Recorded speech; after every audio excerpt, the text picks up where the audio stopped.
মন যা চায় তাই করে।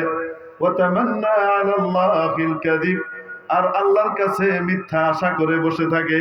বিয়ে শাদী করে নাই আর আশা করতেছে ছেলে পেলে হবে।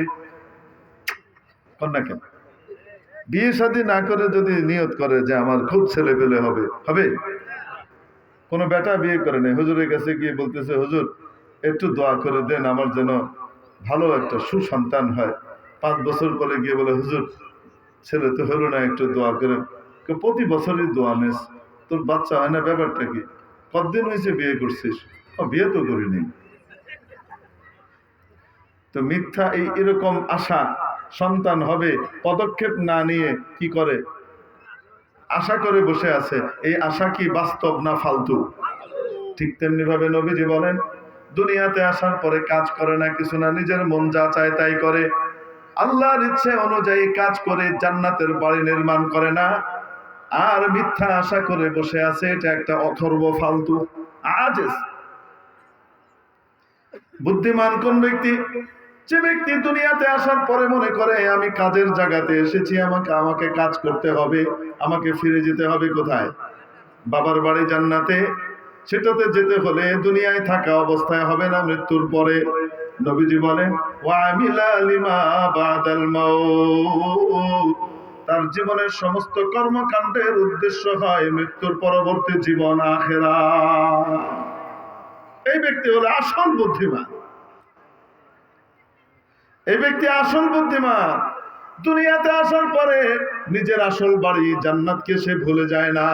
যেমন বুদ্ধিমান ব্যক্তি আমেরিকায় 5 বছরের ভিসা নিয়ে যাওয়ার পরে তার আসল বাড়ি দিনাজপুর বাংলাদেশকে সে ভুলে যায় না, ঠিক কিনা?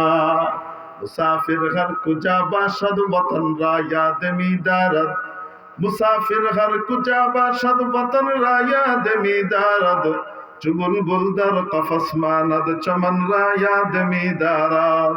মুসাফির যেখানেই থাকুক না কেন, পথিক যেখানেই থাকুক না কেন, তার মনটা পড়ে থাকে তার বাড়িতে। মনটা কোথায় পড়ে থাকে? ওই যারা সৌদি আরব থাকে, আপনারা তো যে দেখেন না তারা কত কষ্ট করে, মেহনত করে। সমস্ত কষ্ট আর মেহনতের পরে সারাক্ষণ বাড়ির কথা আলোচনা করে। দেখা সাক্ষাৎ হলে, কথাবার্তা হলে মানে ইনিয়ে বিনিয়ে সে তার বাড়িতে চলে আসে। মনটা কোথায় পড়ে থাকে?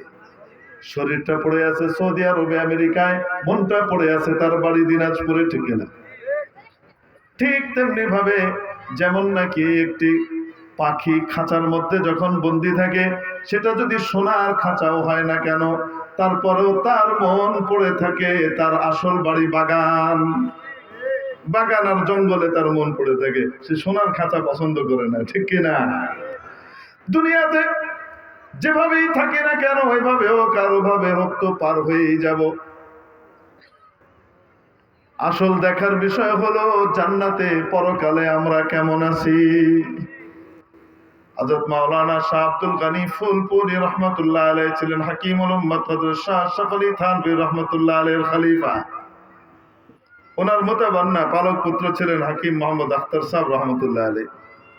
হযরত শাহ আব্দুল গনি রহমাতুল্লাহ আলাইহির মুতাবান্না না সৎ ছেলে বলা যায় আর কি। হযরত আব্দুল গনি রহমতুল্লাহ আলাইহির শের একটি কথা হাকিম আখতার সাহেব রহমতুল্লাহ আলাইহি শোনাতেন, यहाँ हम ऐसे रहे या वैसे रहे, वहाँ देखना हम कैसे रहे। এখানে আমরা কেমন আছি? দিনদার পরহেজগার মানুষরা, আলেম ওলামা এবং দিনদার মানুষদেরকে দেখা যায় দুনিয়াতে তেমন টাকা পয়সা সাধারণত হয় না, কেউ তেমন পাত্তা দেয় না, কেউ কেমন দাম টাম দিতে চায় না। কিন্তু এটাই আসল জীবন নয়। দিনদার মানুষ মনে সান্ত্বনা নিয়ে রাখো, তুমি হয়তো 2 নম্বরই করো নাই, সরকারি চাকরিতে ঘুষ খাও নাই, তোমার আরেক কলিগ ঘুষ খেয়ে 2 নম্বরই করে আঙ্গুল ফুলে কলা গাছ না, আঙ্গুল ফুলে বট গাছ হয়ে গেছে, তার কয়েকটা বাড়ি হয়ে গেছে, কয়েকটা মার্কেট হয়ে গেছে, এই হয়ে গেছে, সেই হয়ে গেছে। কিন্তু তুমি সততার সাথে থাকবার কারণে জেলা শহরে একটা ভালো জায়গায় জমি কিনে একতলা বাড়ি করতে হিমশিম খেতে হচ্ছে, ঠিক কিনা? হতে পারে। তো দিনদার মানুষরা দুনিয়াতে দেখা যায় টাকা পয়সা কম, কিন্তু আল্লাহ পাক তাদের ইজ্জত, তাদের মহব্বত মানুষের দিলের মধ্যে বসিয়ে দেন। মানুষের দিলে আল্লাহ ইজ্জত আর মহব্বত বসিয়ে দেন, যেটা লক্ষ কোটি টাকা খরচ করে পাওয়া যায় না। লক্ষ কোটি টাকা খরচ করে পাওয়া যায় না। ইজ্জত আল্লাহ পাক মানুষের দিলের ভিতরে বসিয়ে দেন। তো দুনিয়াতে দেখা যায় নেককাররা তেমন টাকা পয়সা তাদের নাই সাধারণত, আবার আল্লাহ পাক কোন কোন নেককারকে অসাধারণ টাকা দেন, অভাবনীয় টাকা দেন। আল্লাহ যেভাবে তাদেরকে দেন তারা ওইভাবে খরচও করে। অবাস্তব না বাস্তব? আল্লাহ পছন্দ করে। এজন্য দুনিয়াতে কারো কাছে অনেক টাকা পয়সা দেখলে দিনদার পরহেজগার মানুষ কিন্তু টাকা পয়সাওয়ালা, আমরা যেন মনে না করি যে এটা দুনিয়াদার। একজন মানুষের কাছে সারা দুনিয়ার সম্পদ থাকা সত্ত্বেও সে দুনিয়াদার নাও হতে পারে। কেন? ভিতরে দুনিয়াকে ঢুকতে দেয়নি, বাইরে আছে। ভিতরে তার আখেরাত আর আল্লাহ। সে এই দুনিয়া দিয়ে চিন্তা করে আমি আমার আখেরাতের বাড়ি জান্নাত সাজাবো। আবার একজন মানুষের কাছে কিচ্ছু নাই কিন্তু মাথা থেকে পা পর্যন্ত সে দুনিয়াদার। কিভাবে?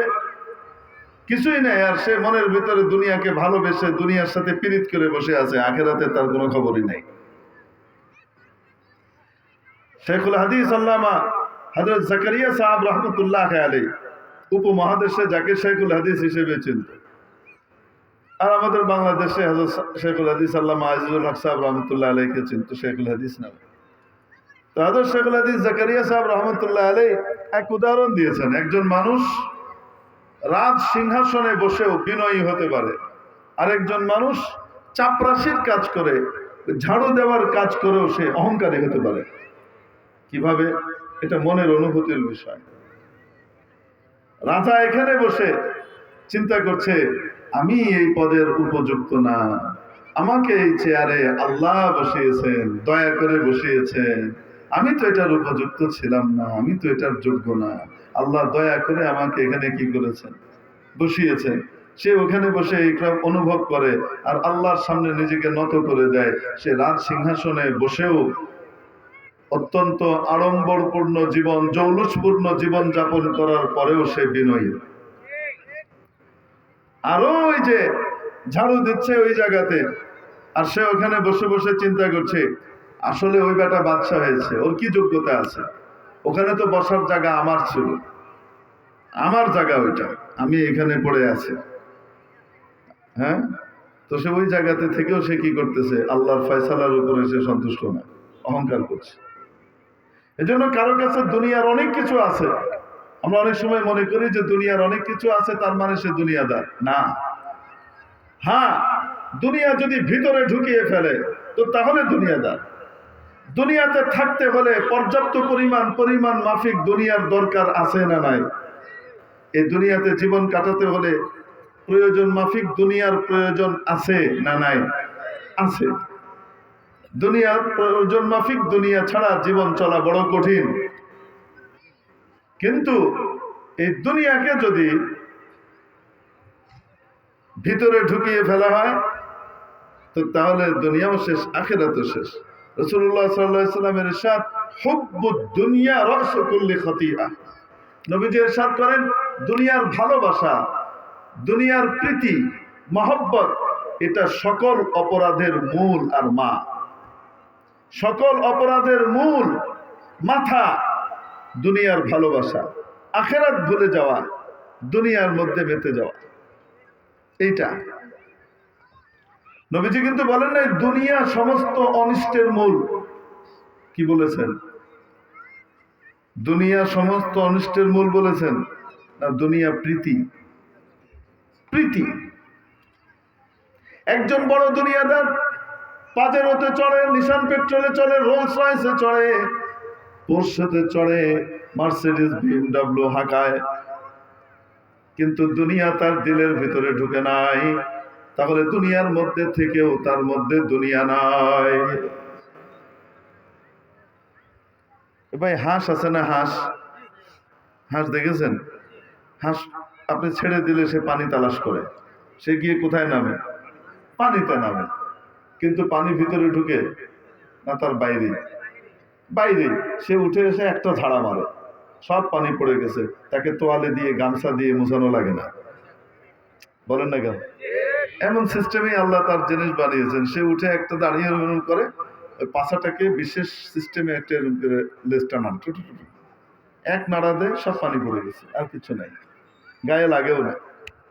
তো হাঁস সারা দিন কোথায় থাকে, কিন্তু পানি ভিতরে ঢুকে না। দুনিয়াতে বলেন তো দেখি, কেউ যদি নৌকায় চলতে চায়, কিসে চলতে চায়? নৌকায় চলতে চায়। তো নৌকাটা কোথায় চলবে? মাটিতে। হ্যাঁ, রাজনৈতিক নৌকা মাটিতে চলে। রাজনৈতিক নৌকা ওই যে ওই কিসের, ওই চৌরাস্তার মাথায় উপরে বসে থাকে, ছাদের উপরেও থাকে, কিন্তু ওই নৌকা চলার না। ঠিক কি ঠিক না? এখন অবশ্য দেখাও যায় না। আগে সব জায়গায় দেখতাম, এখন দিয়ে দেখা যায় না। কই কই, হ্যাঁ, ভাঙে ফেলছে।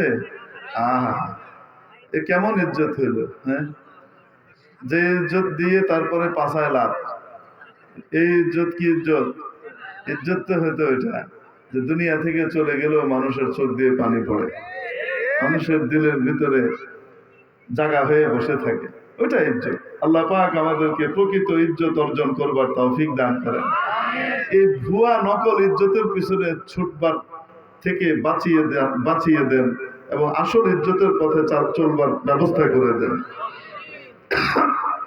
তো বলছিলাম, নৌকা, নির্বাচনী নৌকা হয়তো মাটিতে চলে চাকা দিয়ে, সত্যিকারের নৌকা পানি ছাড়া চলবে? বলেন না কেন? নৌকা চলতে হলে পানি লাগে, লাগে কি লাগে না? পানি যদি না থাকে নৌকা চলবে না, চড়ায় আটকে যাবে, খরায় আটকে যাবে। নৌকা চলার জন্য প্রয়োজন মাফিক পানি লাগে, কিন্তু তাই বলে পানি যেহেতু নৌকার জন্য গুরুত্বপূর্ণ, কোন ব্যক্তি যদি মনে করে পানি ছাড়া যেহেতু নৌকা চলে না, অতএব পানি ভিতরে ঢুকায় রাখি, একটু জমায় রাখি, তাই পানি যদি ভিতরে ঢুকাতে থাকে, নৌকার ভিতরে পানি ঢুকলে ওই নৌকা থাকবে না, ডুববে। আবেদার কষ্টি খালাকে কষ্টিয়াস, আবে আন্দক জেরে কষ্টি পস্তিয়াস। দার্শনিক আল্লামা জালালউদ্দিন রুমি রহমাতুল্লাহ আলাইহি উদাহরণ দিয়ে বুঝিয়েছেন, পানি ছাড়া নৌকা চলে না, কিন্তু তাই বলে পানিকে নৌকার ভিতরে ঢুকানো যায় না, ঢুকালে শেষ। তেমনি ভাবে দুনিয়া ছাড়া দুনিয়ার জীবন চলে না। দুনিয়াতে চলতে হলে সম্মত কিছু না কিছু দুনিয়ার দরকার আছে না নাই? তাই বলে দুনিয়াকে যদি কেউ ভেতরে দিলের মধ্যে ঢুকিয়ে নেয়, তাহলে জীবনের নৌকাটাও শেষ হয়ে যাবে, ধসে যাবে, ঠিক কিনা? জান্নাতের নৌকা ডুবে যাবে। দিলে ঢুকতে দেওয়া যাবে না, বাহিরে। এই জন্য কারো কাছে টাকা পয়সা থাকলেই যেন আমরা কুধারণা না করি। একবার এক লোক একজন বড় বুজুর্গের নাম শুনেছে, তার নাম শুনে চিন্তা করেছে বুজুর্গের সাথে যাই, একটু দেখা করে আসে। বুজুর্গের কাছে গিয়েছে, অনেক দূর সফর করে, মানুষের কাছে জিজ্ঞেস করে বুজুর্গের বাড়ি বের করেছে। দেখে আলিশান বাড়ি। কি বাড়ি? ওরে বাপরে, আলিশান বাড়ি, ঝকমকে জৌলুসপূর্ণ, এটা ওইটা, এখানে ই গাছ লাগানো, ওখানে ওই লাগানো, এখানে ফোয়ারা লাগানো, কি সুন্দর, বাপরে বাপ। সেই লোক মনে মনে খুব ব্যথিত হলো, আর চিন্তা করলো, কার কাছে আসলাম? এত দূর থেকে মেহনত করে, কষ্ট করে, চেষ্টা করে আসলাম, কার বাড়িতে আসলাম? এ কিসের আল্লাহওয়ালা? তো দুনিয়ার ভিতরে ডুবে আছে, এত আলিশান বাড়ি তার। তো সে প্রধান দরজা আছে না, প্রধান ফটকের ভিতরে নিজে নিজে একটা কবিতার পংক্তি লিখে আসছে। তার মনের ব্যথা দেখেন না, মানুষ যখন ছ্যাঁকা খায় তখন কবি হয়। বুঝছেন? আমার এতক্ষণের ওয়াজের ভিতরে একমাত্র গ্রহণযোগ্য ওয়াজ এটা হল। এইটা বলার পরে আমার যুব সমাজ সবাই হেসে দিছে। তার মানে হলো হুজুর এটা একদম পারফেক্ট সত্যি বলছে, নিজের জীবনের সাথে মিলতেছে। ছ্যাঁকা খাইলে কি হয়, মানে ব্যথা পাইলে কবি হয়। মনের ব্যথা আর বেদনাটা মানুষের কিভাবে আসে, কাব্যের আকারে বের হয়। তো এখন এত দূর থেকে এসে এরকম ধরা খাইলাম, কার কাছে আইলাম খামাখা। এই জন্য এখানে ব্যথায় একটা কবিতার পংক্তি, মনের ব্যথাটাই কবিতার আকারে এক লাইন লিখে গিয়েছে, নামার দাস্তা কে দুনিয়া দোস্তে দারাত। ওই ব্যক্তি আল্লাহওয়ালা হতে পারে না যে যার সাথে দুনিয়ার দোস্তি থাকে। ওই ব্যক্তি আল্লাহওয়ালা হতে পারে না যার কাছে কি থাকে, দুনিয়া থাকে। এত দুনিয়ার দোস্তি, সে আবার আল্লাহওয়ালা হয় কেন? নামার দোস্ত মানে নামার দে খুদা আনাস্ত।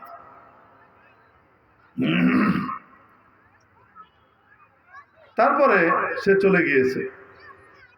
ফিরতি পথে এক জায়গায় হঠাৎ সে ঘুমিয়ে গেছে, খুব ক্লান্ত, ঘুমিয়েছে। তো ঘুমের মধ্যে স্বপ্ন দেখে হাসরের ময়দান কায়েম হয়ে গেছে। কি হয়ে গেছে? হাসরের ময়দান কায়েম হয়েছে, এবং হাসরের ময়দানের মধ্যে মানুষ ছুটোছুটি করছে যার যার মতো, এবং তার কিছু নেকির টান পড়ে গেছে। এই নেকির টান পড়ার কারণে এখন সে জাহান্নামে যাওয়ার উপযুক্ত হয়ে গেছে, জান্নাতে যেতে পারছে না। কিছু নেকি তার দরকার। এরকম আরো অনেক লোক যাদের কিছু নেকি দরকার, এদিক ওদিক ছুটে বেড়াচ্ছে, কিন্তু নেকি পাচ্ছে না, কেউ দিচ্ছে না। হঠাৎ একজন খবর দিল, ওইখানে এক লোক দাঁড়িয়ে আছে, সে দান খয়রাতের নেকি বিলি বন্টন করছে। সে কি করছে? দান খয়রাতের নেকি বিলি বন্টন করছে, যেই যায় তাকেই দেয়। দৌড় দিয়ে ওইখানে গেছে। যাওয়ার পরে দেখে যে এক একজন ওনার কাছ থেকে অনেক নেকি টেকি নিয়ে যাচ্ছে, উনি দিচ্ছেন, ঠিক আছে যাও যাও যাও, মানে উনি পার পেয়ে গেছেন, কিন্তু ওনার কাছে এত আছে, উনি এখন অন্যকে কি করছেন, দিচ্ছেন। আচ্ছা ঠিক আছে যাও। এখন এই লোক গিয়ে হাজির হয়েছে, হযরত আমার এই দরকার, নাইলে আমি জাহান্নামে চলে যাচ্ছি। তো উনি দিয়ে দিলেন। দেওয়ার পরে জিজ্ঞেস করে, হুজুর আপনি কি, আপনি সবাইকে দিচ্ছেন? তো উনি বলছেন, তোমার কাজ হয়েছে তো, নাও, তোমারটা হয়েছে তো? বলে হ্যাঁ হয়েছে তো।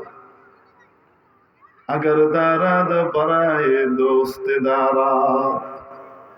আমি সেই লোক, তুমি যে লিখে আসছো না আমার বাড়ির দরজায়, সে ব্যক্তি আল্লাহওয়ালা হইতে পারে না যার কাছে অনেক দুনিয়া থাকে। মনে রেখো, যদি থাকে তাহলে সেটা নিজের জন্য না, দোস্তদের জন্য রাখা। সেটা আল্লাহর জন্য রাখা।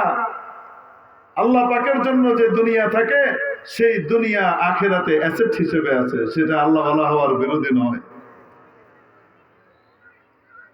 হুজুর আপনি ওই শায়েখ যার সাথে দেখা করতে গেছিলাম? হ্যাঁ হ্যাঁ। তো এখন শায়েখ কি উত্তর দিয়েছেন? সে তো অর্ধেক লিখে আসছিল, শায়েখও অর্ধেক বলছেন। কি বলছেন? সে বলছিল, নামার দাস্তা কে দুনিয়া দোস্তে দারাত। শেখ বলে দিলেন, আগার দারাদ পরায়ে দোস্তে দারাত। তার কথাটাকে পুরা করে দিলেন। যদি রাখে তাহলে কার জন্য রাখে?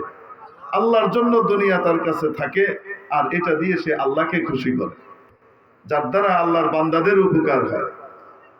এখন ঘুম থেকে ওঠার পরে সে মনে করলো, বড় ভয়ঙ্কর স্বপ্ন দেখলাম, আমি শাইখের ব্যাপারে এত বাজে ধারণা করলাম, তাড়াতাড়ি যাই, যে শাইখকে স্বপ্ন বলবো যে হযরত আমি তো এই স্বপ্ন দেখছি, হাসরের ময়দান এবং আল্লাহর কাছে আপনি অনেক প্রিয়, আপনি সবাইকে দিচ্ছেন।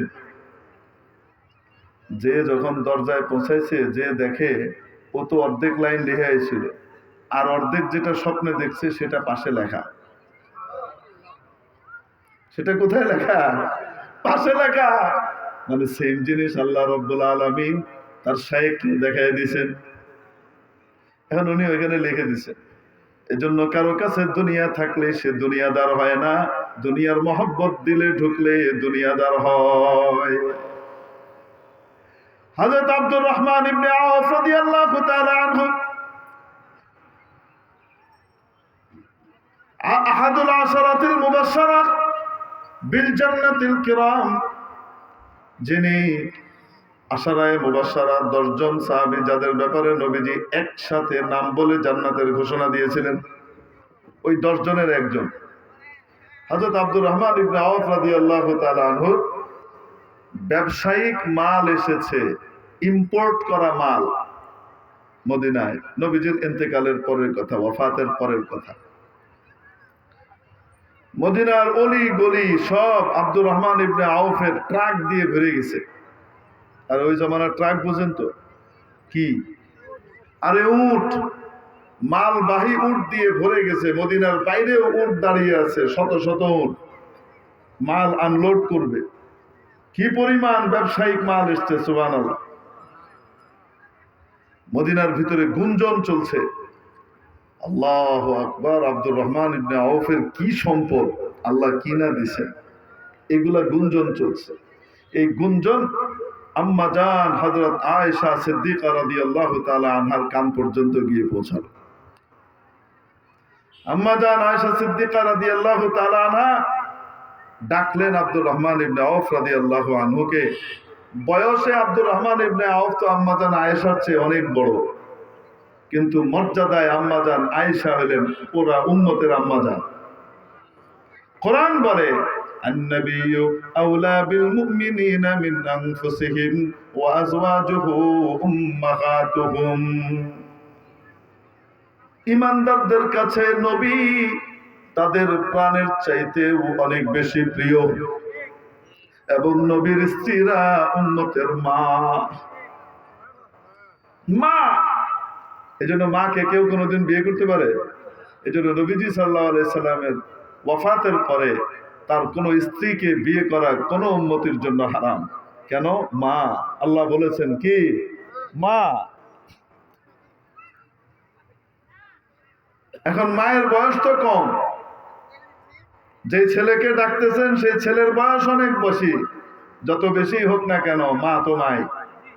ডেকে বলতেছেন, আব্দুর রহমান, এই কবরওয়ালা দুনিয়া থেকে গিয়েছেন, বেশি দিন তো হয় নাই, এর মধ্যেই তোমাকে দুনিয়া এভাবে গ্রাস করে ফেললো। হযরত আব্দুর রহমান ইবনে আউফ রাদিয়াল্লাহু তাআলা আনহু বলেন, আম্মা জান, আপনি আপনার এই সন্তানের ব্যাপারে নিশ্চিন্ত থাকতে পারেন, আলহামদুলিল্লাহ এখনো তাকে দুনিয়া ধরে নাই। এটা তো আমার ব্যবসা, দুনিয়ার কারবার। এটা তো আমার ব্যবসা, দুনিয়ার লেনদেন, কারবার। আলহামদুলিল্লাহ এই মাল এখনো আমার দিলের ভিতরে ঢুকে নাই। এই সমস্ত মালের সামান্য মহব্বত আমার নাই, আমি প্রমাণ দিতে পারবো আপনাকে। আব্দুর রহমান ইবনে আউফ রাদিয়াল্লাহু তাআলা আম্মা জানের সামনে থেকে বেরোলেন, বাইরে গেলেন, গিয়ে কিছু মাইক ম্যান রেডি করলেন। মাইক ম্যান বুঝেন তো, এখন না মাইক ম্যান মাইক মারে, মাইকে ঘোষণা করে। আগে কি ছিল? আগে এরকম চোঙ্গার মতো ছিল, সেই চোঙ্গাতে মানুষ এরকম করে মুখে বলতো, বুঝেন? হ্যাঁ, তো ওরকম অনেক লোককে ডাকলেন, তাদেরকে ভাড়া করলেন কিসের জন্য? তারা ঘোষণা করবে। কি ঘোষণা? যাও মদিনার অলিতে গলিতে ঘোষণা করতে থাকো, যার যা দরকার, সে গরিব হোক চাই ধনী হোক, আব্দুর রহমান ইবনে আউফের মাল সবার জন্য হাদিয়া। ধনী মানুষও হাদিয়া নিতে পারে, গরিব মানুষ সাদাকাও নিতে পারে, হাদিয়াও নিতে পারে, ঠিক কিনা? সবার জন্য হাদিয়া, আল্লাহর জন্য সে সবাইকে দিয়ে দিচ্ছে। তো দুনিয়া থাকলেই কি মানুষ দুনিয়াদার হয়? ওনারা দুনিয়া দিয়ে তাদের আখিরাত কামিয়েছেন, ওনাদের জান্নাত নির্মাণ করেছেন। এজন্য আমরা যারা দুনিয়াতে আছি, দুনিয়া কামানোর নিষেধাজ্ঞা আছে? নাই। হারাম উপায়ে না হালাল উপায়ে? হালাল উপায়ে দুনিয়া উপার্জন করব, এবং আল্লাহর রাস্তায়ও প্রয়োজন মাফিক খরচ করব।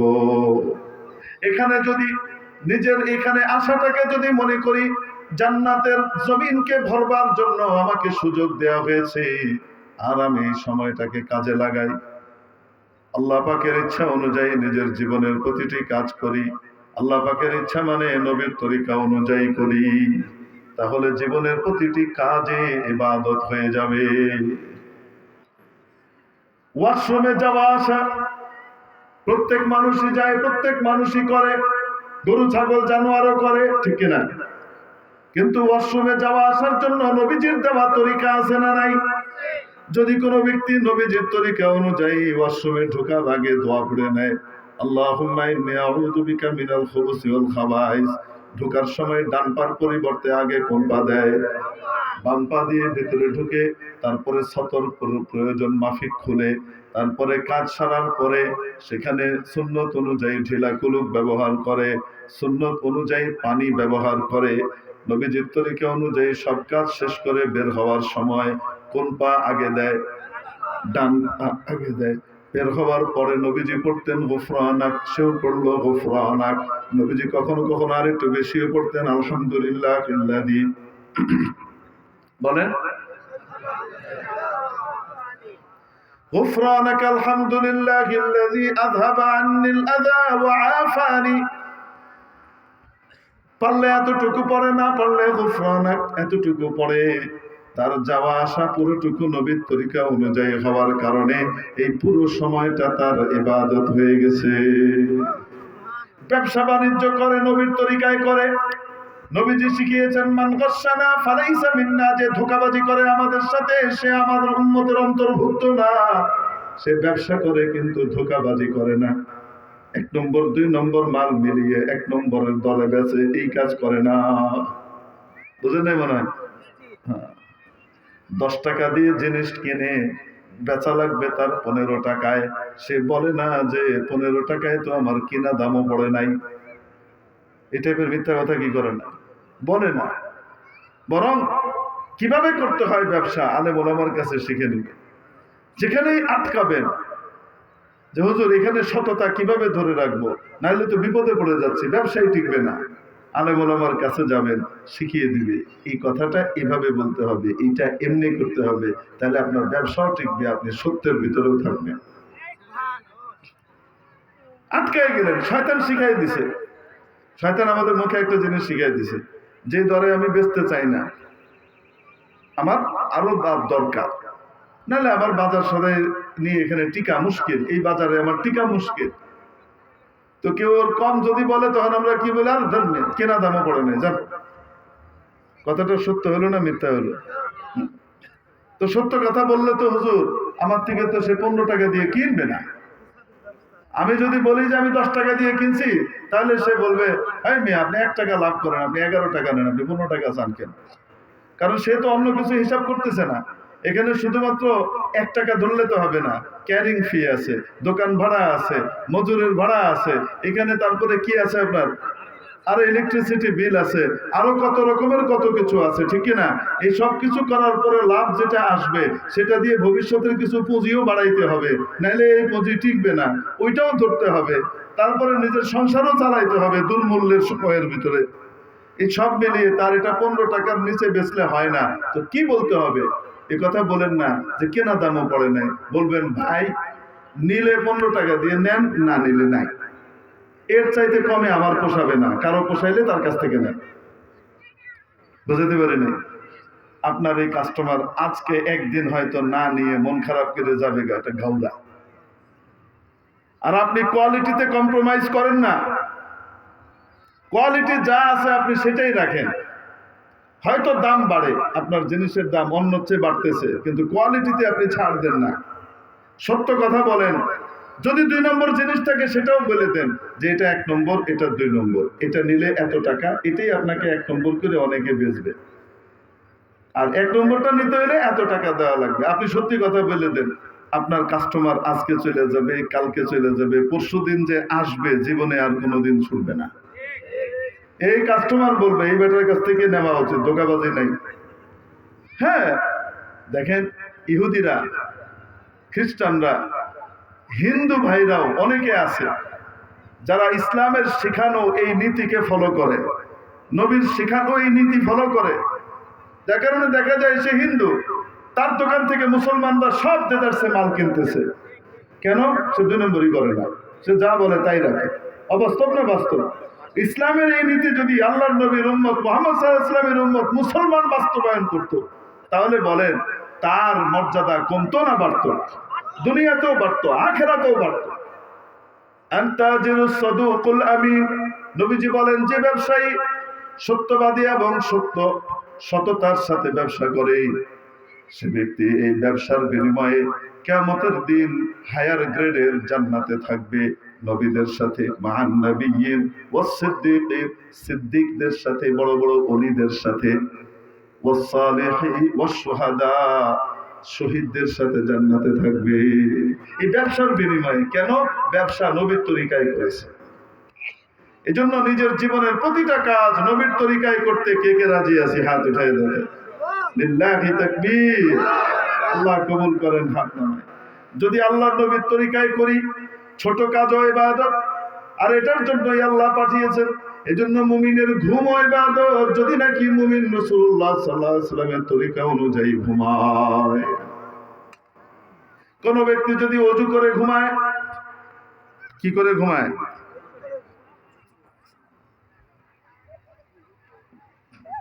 এগুলো আগে বলতে হয়। এখন বয়ানের শেষ মুহূর্তে চলে আসছে, এখন এটা পাঠাচ্ছে, এটা হলো। দেখে আমাকে দেন, ওইটা দেন। প্রোগ্রাম কাদের আজকে? এটা জামিয়া সুমাইয়া রাদিয়াল্লাহু তাআলা আনহা বালিকা মাদ্রাসার আলেমাদের বোরকা প্রদান উপলক্ষে। মাশাআল্লাহ, এখানে আলেমাদেরকে বোরকা দেওয়া হবে? আপনি দিবেন তো? ওই যে দুপুরে যেটা দিলাম সেটা? ও, তো এটা বলবেন না, তাহলে তো বয়ানের মওজু হইতো অন্যটা।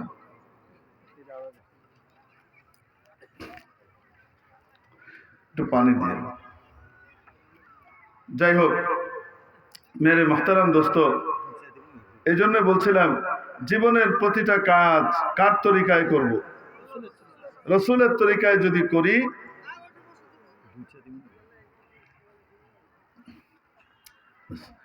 রাসূলের তরিকায় যদি সমস্ত কাজ করি, সমস্ত কাজ ইবাদত। কেউ যদি ওযু করে ঘুমায়, পবিত্র অবস্থায় ঘুমায়, আর ওই রাতে সে মারা যায়, শহীদের দরজা পায়। কোন ব্যক্তি এশার নামাজ জামাতের সাথে আদায় করেছে, ফজরের নামাজ জামাতের সাথে আদায় করেছে, নবীজি সাল্লাল্লাহু আলাইহি সাল্লাম বলেন, মুসলিম শরীফের হাদিস, সারা রাত ইবাদতের সওয়াব পেয়ে গেছে।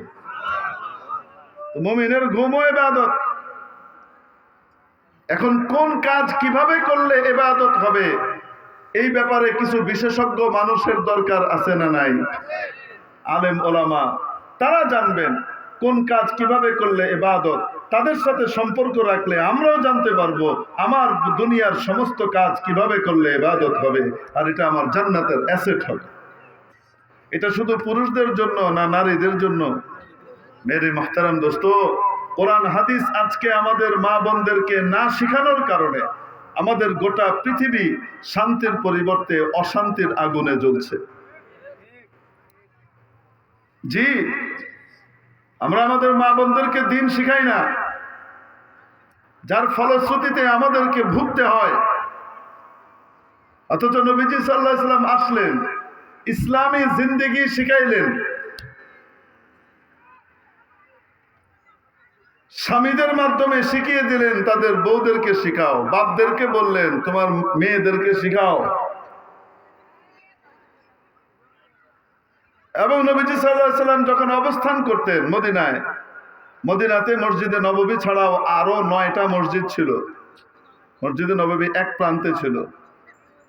মা বোনরা শুধু মসজিদে নববীতে আসতেন নামাজ পড়তে, নবীজির কাছ থেকে মাসালা মাসাইল নেবেন, শিখবেন দিন। এই জন্য এছাড়া অন্য কোনো মসজিদে নববী ছাড়া অন্য কোনো মসজিদে নবীজির যুগে মা বোনরা নামাজ পড়েছেন এরকম একখানা হাদিস কেউ দেখাইতে পারবে না। মসজিদে নববীতে আসতেন কেন? দিন শিখার জন্য। দিন শিখিয়ে দিতেন ওনাকে রাসূল সাল্লাল্লাহু আলাইহি ওয়াসাল্লাম। কেন? কিয়ামত পর্যন্ত সমস্ত নারী কুলের মাসআলা মাসাইল সাহাবীদের কাছ থেকেই তো মানুষ শিখবে। আর সাহাবীদেরকে নবীজি শিখাবেন কতদিন?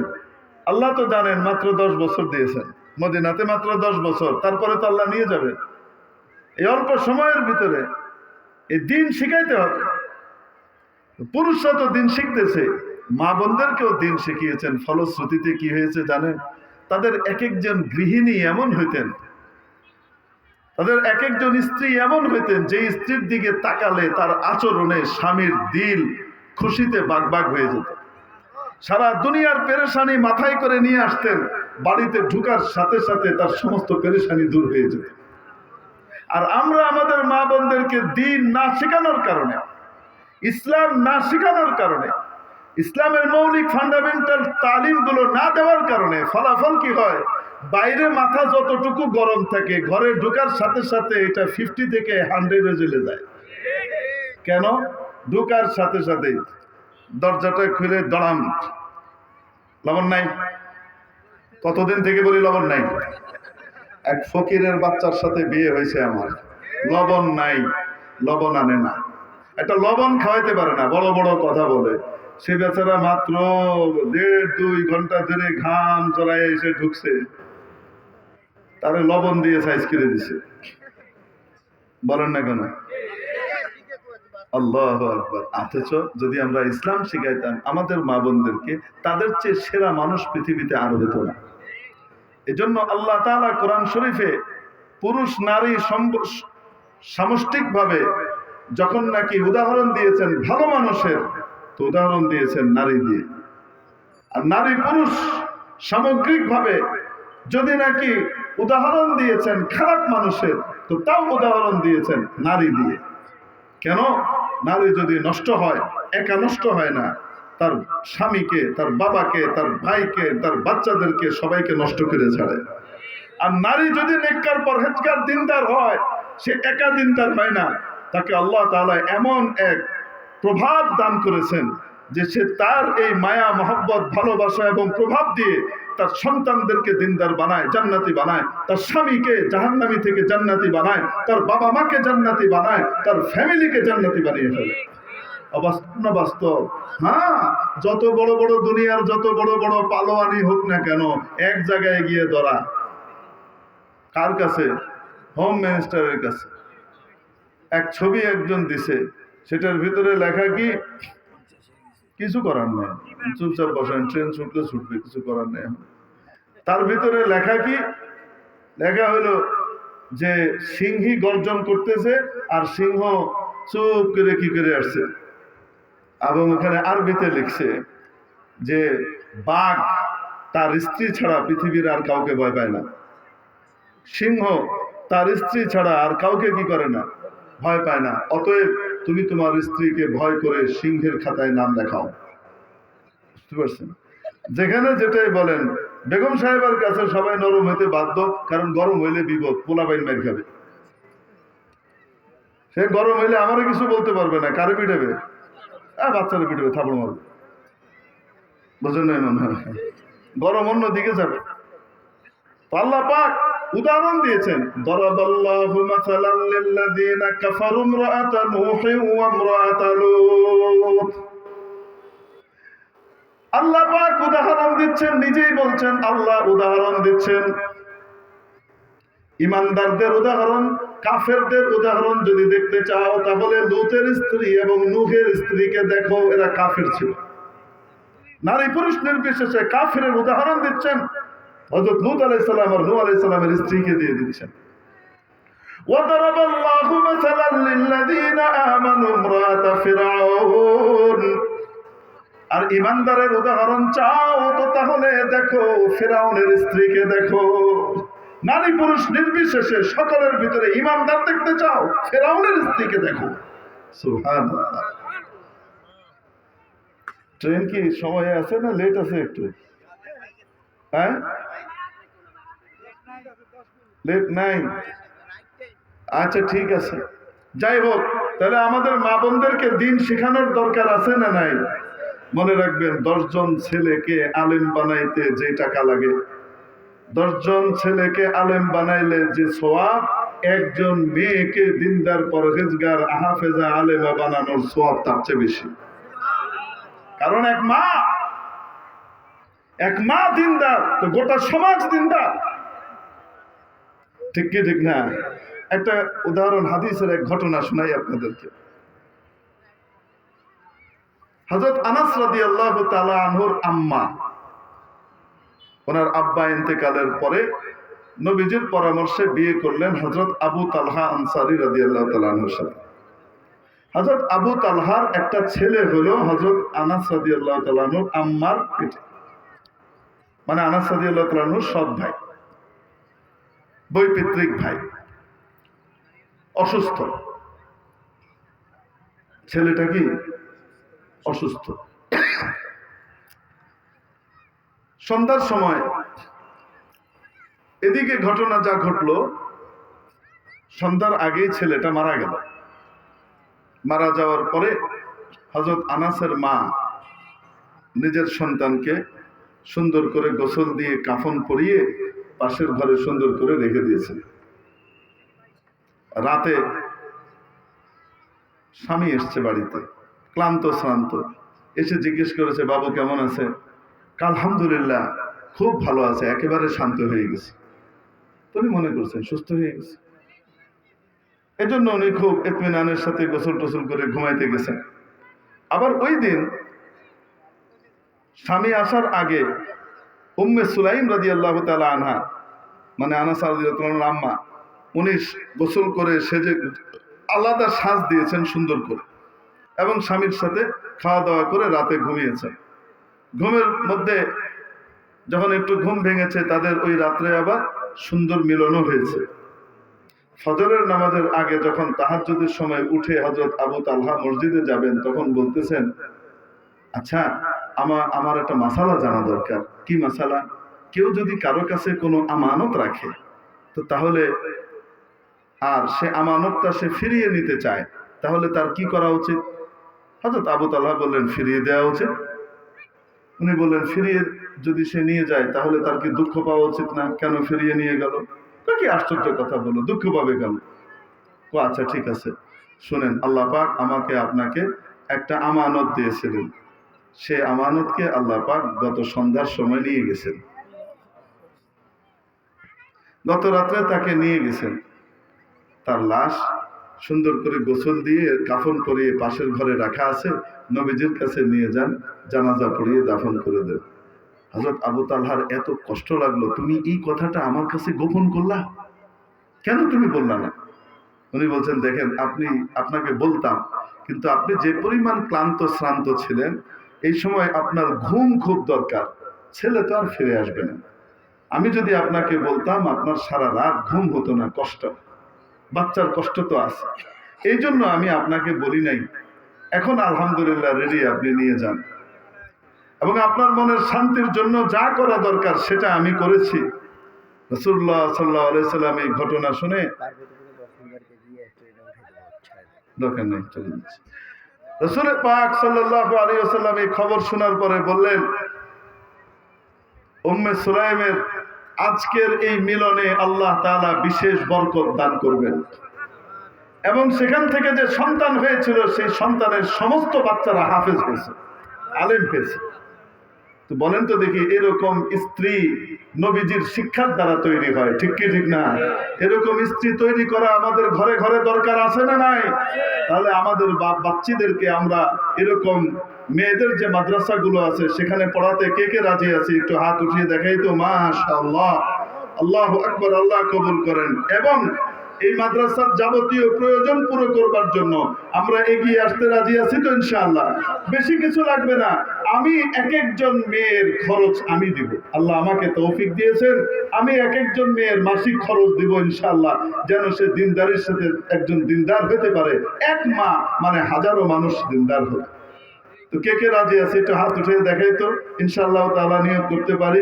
আল্লাহু আকবার। এখানে 1 2 3 4 5 6 7 8 8 জনের দিকে, তারপরে 9, দেখি হাতগুলো দেখায়, 9 10 11 12 13 14 15 16 17 18, অন্ধকারে দেখাও যাচ্ছে না, 19, হয়তো আরো আছে।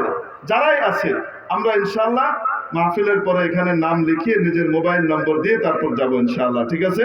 জাযাকুমুল্লাহু তাআলা। আলোচনা চলবে, আমার ট্রেন চলে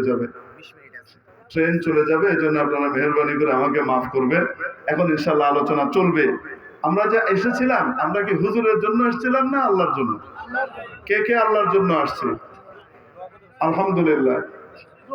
শেষ চলবে না? কেমন কথা?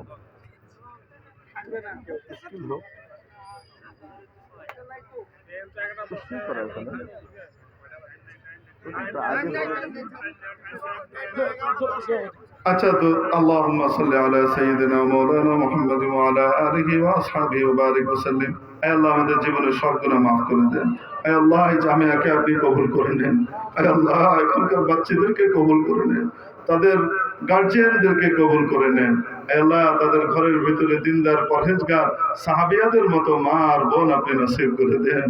আয় আল্লাহ, গোটা এই কলুষিত সমাজকে পরিবর্তনের জন্য এই মাদ্রাসার বাচ্চাদেরকে, তাদের গার্জিয়ানদেরকে, তাদের শুভানুধ্যায়ীদেরকে আপনি কবুল ও মঞ্জুর করে নেন। মাওলা, মেহেরবানি করে আমাদের সকলকে আপনার হাবিবের প্রিয় পাত্র বানিয়ে দিয়েন। আয় আল্লাহ, আপনার হাবিবের মেহমানদের জন্য আমাদের জান মালকে উৎসর্গ করবার তৌফিক দান করেন। আয় আল্লাহ, আমাদের গুনাহগুলা মাফ করে দিয়েন, অসুস্থদেরকে সুস্থ করে দিয়েন, ঋণগ্রস্তকে ঋণ মুক্ত করে দেন, অভাবের অভাবকে দূর করে দেন। আয় আল্লাহ, হালাল এবং প্রশস্ত রিজিকের ফয়সালা করে দেন। রব্বুল আলামিন, দুনিয়া আখিরাতের ইজ্জত সম্মান নসিব করে দিয়েন, দুনিয়া আখিরাতের বেইজ্জতি থেকে হেফাজত করেন। আয় আল্লাহ, আয় আল্লাহ, আয় আল্লাহ, এখানে অনেকে আছেন যাদের বাপ নাই, যাদের মা নেই, অন্ধকার কবরে গাছতলায় আর বাসতলায় নিজের বাবা মাকে রেখে এসেছি, জানি না তারা কি অবস্থায় আছে। আয় আল্লাহ, আমাদের আব্বা আম্মা, পাড়া প্রতিবেশী, আত্মীয় স্বজন, বন্ধু বান্ধব, আয় আল্লাহ, যারাই দুনিয়া থেকে চলে গেছেন তাদের কবরকে জান্নাতের বাগান বানিয়ে দেন।